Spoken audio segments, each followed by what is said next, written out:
Hello everyone, welcome in today's current affair topic.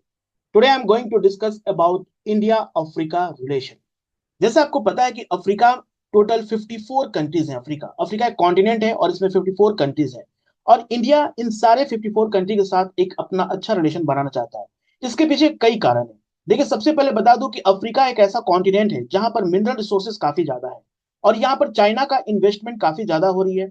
China हर एक country में ज्यादा investment कर रहा, जिसके देखते हुए इंडिया भी अफ्रीकन कंट्री के साथ अपना engagement not in terms of economy but also military और डिफेंस एरिया में भी बढ़ा रहा। और इसी का अभी एग्जांपल मैं बता दूं कि रिसेंटली इंडिया और अफ्रीका के 10 अफ्रीकन कंट्रीज जो हैं वो एक ज्वाइंट नवल एक्सरसाइज करने जा रहे हैं जिनका नाम है एकिमी। देखिए, एकिमी क्या है? यहाँ पर होगा अफ्रीका, इसका मतलब अफ्रीका इंडिया की मैरीटाइम इंगेजमेंट। ये नाम से ही पता चल रहा है कि अब इंडिया और अफ्रीका दोनों मिलकर जो मैरीटाइम इंगेजमेंट है, यानी कि मैरीटाइम मतलब जो भी इंडो पैसिफिक रीजन में जो भी इश्यूज हैं उसे ज्वाइंटली ये दो सारे कंट्रीज मिलकर खत्म करेंगे। आपको बता दूं कि अफ्रीका का जो इंपॉर्टेंट लोकेशन है पर्सियन गल्फ और रेड सी की बात करते हैं, यहाँ से इंडिया का काफी ज्यादा ट्रेड होता है। और इस ट्रेड के दौरान इंडिया को प्रॉब्लम्स और थ्रेट काफी पायरेसी और टेररिज्म जैसे एक्टिविटीज, इलीगल एक्टिविटीज काफी देखने को मिलते हैं। इसलिए अफ्रीकन कंट्री का सपोर्ट यहाँ पर काफी ज्यादा है। और इसी कारण से अभी जो ज्वाइंट नेवल एक्सरसाइज होने जा रहा है वो 10 अफ्रीकन कंट्री के साथ हो रहा है। ठीक है, तो आज का टॉपिक इसी पे पूरा है और चलिए इस पूरे टॉपिक पे बात करते हैं।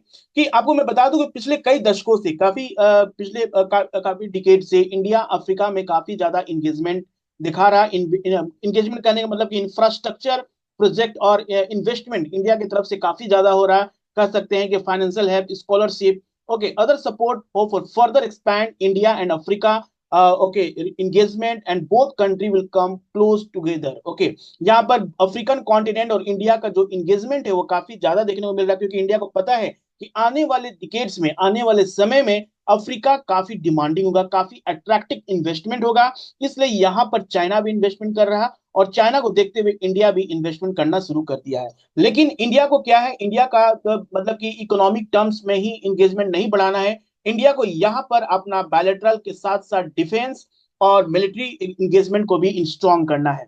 तो वहीं अभी बता दें कि रिसेंटली हमारे देश के प्राइम मिनिस्टर मॉरिशस विजिट किए थे और वहां पर उन्होंने सागर से महासागर विजन को लॉन्च किया। महासागर इनिशिएटिव कहने का मतलब है mutual and holistic advancement of security and growth across regions. और इस रीजन्स की बात की जा रही है, इस रीजन में बात की जा रही है इंडो पैसिफिक और वो सारे इंपॉर्टेंट लोकेशन जो अफ्रीकन कंट्री और इंडिया दोनों वाटर बॉडी को शेयर करते हैं। और ये जो पार्ट आप देख रहे हैं इस वाले मैप में जो मैं बता रहा हूँ कि रेड सी से और इंडिया के समय जो भी एक्सपोर्ट इंपोर्ट होता है तो ये काफी थ्रेट चैलेंजिंग पार्ट होता है इंडिया के लिए, क्योंकि यहाँ पर जो सोमाली के जो कह सकते हैं इलीगल एक्टिविटीज करवाते हैं, टेररिज्म एक्टिविटी होती है और इंडिया के जो गुड्स ट्रांसपोर्ट हुए वो काफी यहाँ पर थ्रेट रहते हैं, काफी चैलेंजिंग होते हैं। इसलिए इन सारे कंट्री का इंगेजमेंट एक दूसरे के साथ होना काफी इंपॉर्टेंट हो जाता है।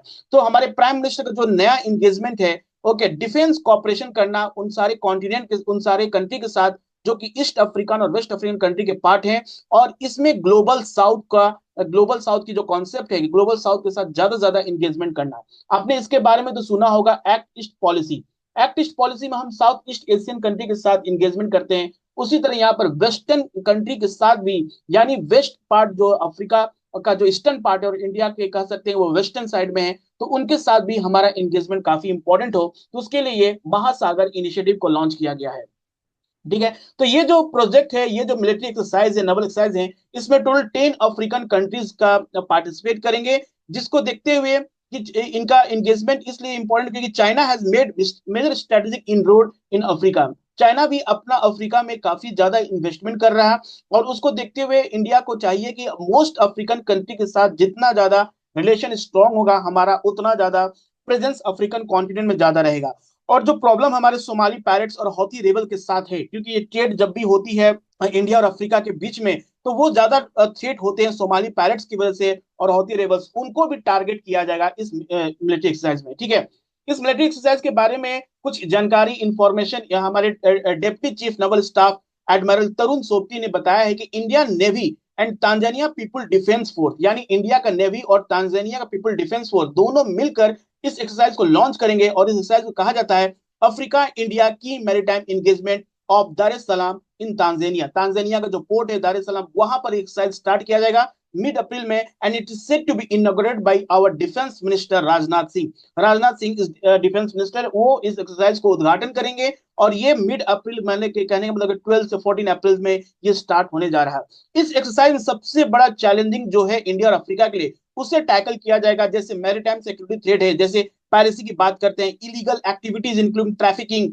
Unregulated and unreported fishing through sharing information and surveillance, क्योंकि यहाँ पर इंफॉर्मेशन शेयर किया जाएगा, उसके बाद सर्विलेंस भी किया जाएगा, जिससे हमारा क्या होगा कि आने वाले समय में ये जो रीजन है इंडिया और अफ्रीका के बीच का जो वाटर बॉडी का रीजन है वो काफी पीसफुल होगा, वहां पर कोई सी तरह का चैलेंजेस नहीं होगा, और हम बहुत आसानी से ट्रेड कर सकते हैं। इन्होंने ये भी बताया, जो चीफ ऑफ नेवल स्टाफ उन्होंने बताया कि ये एक्सरसाइज का प्लान ये भी किया जा रहा है कि बाइनियल करने जा रहे हैं, मतलब साल में 2 साल में एक बार ये करने वाला एक्सरसाइज हो जाएगा, जिसमें अभी ईस्ट अफ्रीकन कंट्री है अभी पार्टिसिपेट करेंगे, नेक्स्ट टाइम जब होगा वहां पर West African country will participate. और ऐसा अभी तक कहने का मतलब कि टारगेट बनाया गया है कि जी ये फर्स्ट टाइम जो एक्सरसाइज हो रहा अफ्रीका इंडिया की मैरीटाइम एंगेजमेंट का, उसमें अभी east African 10 east African country, यानी कि यहाँ पर आप देख सकते हैं कंट्री जो पार्टिसिपेट कर रहे हैं इस एक्सरसाइज में, वो है तांजानिया।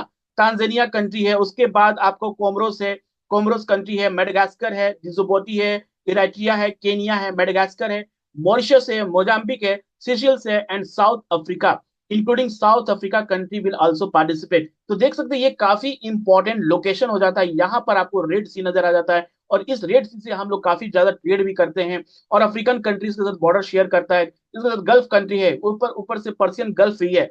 ये पूरा लोकेशन इंडिया के लिए कह सकते हैं डिफेंस पॉइंट ऑफ व्यू से काफी इंपॉर्टेंट हो जाता है, जिसकी वजह से इंडिया अभी इन सारे कंट्री के साथ काफी अच्छा एंगेजमेंट कर रहा। और इस एक्सरसाइज का सबसे बड़ा टारगेट ये भी होगा VBSS, यानी कि visit board search and seizure drills, जिसमें कि सर्च एंड सीजर किया जाएगा, ड्रिल्स किया जाएगा, आर्म्स फ्रिंज फायरिंग किया जाएगा, हेलीकॉप्टर ऑपरेशन होगा, सीमैन शिप इवोल्यूशन होगा, search and rescue mission among other will be the part of this exercise. इसमें मतलब कि कभी बाई चांस कभी अगर बात करें साइक्लोन आ गया, कोई डिजास्टर हो गया, तो उसमें भी इन सारे एक्सरसाइज का काफी ऑब्जेक्टिव होगा, डिजास्टर मैनेजमेंट में भी। इसमें टेबल टॉप और command post exercise including anti piracy operation and information sharing काफी इंपॉर्टेंट है, कि किसी भी एक्सरसाइज किसी भी मिशन को कंप्लीट करना और सक्सेस होने का सबसे बड़ा एक रीजन होता है वहां का इंफॉर्मेशन। इंफॉर्मेशन शेयरिंग अगर हो रहा तो ये काफी एक मदद मिलेगी इंडियन और अफ्रीकन दोनों को इस किसी भी टारगेट को अचीव करने में, किसी भी मुसीबत को से बाहर निकलने के लिए।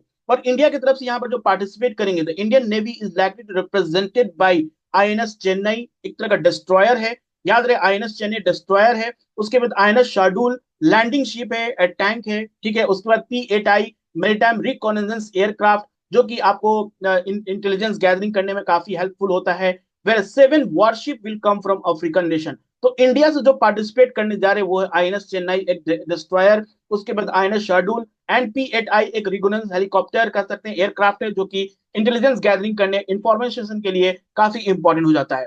ओके, इसके बाद इंडिया ने यह भी अनाउंस किया कि ये एक्सरसाइज होने के बाद आने वाले समय यानी मई में इंडिया एक अनदर इनिशिएटिव लॉन्च करने जा रहा है अफ्रीका के साथ, जिसको कहते हैं इंडियन ओशन शिप सागर। ये भी काफी इंपॉर्टेंट है, Indian Ocean ship Sagar, under which combined crew of Indian sailor and 44 personnel from 9 friendly foreign countries. यहाँ पर 9 friendly foreign country will participate. Okay, where INS Sunaina during the deployment south west Indian Ocean region from April 5 to May 8, यानी कि INS Sunaina को भी deploy किया जाएगा और वो मई 8 तक रहेगा। जिसके बाद इस एक्सरसाइज के बाद इंडियन ओशन शिप जो है आपका सागर इनिशिएटिव स्टार्ट होगा, जिसमें 9 फ्रेंडली फॉरेन कंट्री, जो इंडिया के 9 फ्रेंडली फॉरेन कंट्री हैं, उनके साथ इंडिया ये स्टार्ट करेगा। और ये इंक्लूड है कोमरोज है, जैसे कि देखिए 9 फ्रेंडली कंट्री कोमरोज है, केनिया है, मेडागास्कर है, मालदीव्स है, मॉरिशस है, मोजाम्बिक है, सिशल्स है, श्रीलंका है, एंड साउथ अफ्रीका। ये सारी कंट्री मिलकर स्टार्ट करेंगे इंडियन ओशन रीजन सागर। ओके, जो एक्सरसाइज ये भी है नया होने वाला है। तो हम अगर बात करें कि इंडिया अफ्रीका के साथ इतना इंगेजमेंट क्यों होना चाहता है, तो पहले तो आप देखो अफ्रीका, जैसे मैंने बताया 54 कंट्रीज इसमें टोटल हैं, और अफ्रीका में 30% of world mineral reserve located है। अगर हम इसके बात करें तो पॉपुलेशन इसका 2050 तक आते 2.5 बिलियन हो जाएगा, यानी कि यहाँ पर मार्केट ये काफी ज्यादा है, लेबर रिसोर्सेज काफी ज्यादा है आने वाले समय में। Largest and youngest workforce globally अगर देखा जाए तो अफ्रीका में ही है। Key to global security and stability, second highest region for armed conflict, यहाँ पर ग्लोबल सिक्योरिटी एंड स्टेबिलिटी की बात की जाती है। Hope through progress, 60% live in poverty but reform show promises, मतलब यहाँ पर आने वाले समय में बीपीएल फैमिली पॉवर्टी से लोग बाहर निकलेंगे और उनकी डिमांड नहीं बढ़ेंगे, तो रोजगार यहाँ पर इन्वेस्टमेंट करना काफी अच्छा होगा। वही अगर हम इंडिया और अफ्रीका का अगर देखें इंगेजमेंट किस तरह से ज्यादा बढ़ रहा है, तो इंडिया अफ्रीका का फोर्थ लार्जेस्ट ट्रेडिंग पार्टनर है, जहां अभी इंडिया और अफ्रीका के बीच का जो ट्रेडिंग जो है, अगर वैल्यू की बात करें तो 100 बिलियन यूएस डॉलर से भी ज्यादा हम लोग ट्रेड कर चुके हैं अभी तक। ओके, यहाँ पर India also 12 billion US dollar concessional credit funding 200 plus infrastructure project in railways, power और एग्रीकल्चर में भी इंडिया काफी इन्वेस्टमेंट कर रहा है। वहां पर आईटीसी प्रोग्राम देखा जाए, pan African e network, e Vidya Bharati and e Arogya Bharati भी काफी इंपॉर्टेंट इनिशिएटिव स्टार्ट हुआ है। Giving voice to Africa, India advocate for African Union permanent G20 membership during its presidency, और Africa Union permanent G20 presidency में भी इसको लाया गया है। तो अफ्रीकन कंट्री नाउ विल उनका भी अब होगा वर्ल्ड लेवल पे, वो भी को जो बात बोलेंगे उसे सुना जाएगा।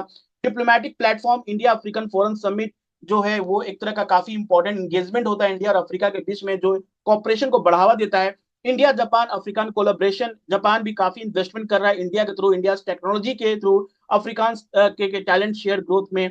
अब एशिया अफ्रीका ग्रोथ कॉरिडोर भी बनाया गया है, जो कि 2017 में लॉन्च हुआ था, जिसमें इंडिया जापान इसमें बहुत ज्यादा इन्वेस्टमेंट कर रहे हैं सस्टेनेबल मैनर में, और inclusive development in Africa, Africa में भी inclusive development mean poverty, education, health, इन सारी चीजों पे भी फोकस किया जा रहा है। एंड फ्यूचर सिग्निफिकेंस भी यहाँ पर काफी ज्यादा देखने को मिल रहा है। Following the Asia rise and coming decades are expected to be Africa, और कह दिया यहाँ पर कि आने वाले समय में, आने वाले डिकेट्स में जो होगा वो अफ्रीका का होगा। Africa will be a more demanding place and all over the world country want to invest in more in Africa. तो अफ्रीका एक इन्वेस्टमेंट कह सकते हैं इंपॉर्टेंट है। ओके, तो मिलते हैं नेक्स्ट वीडियो में।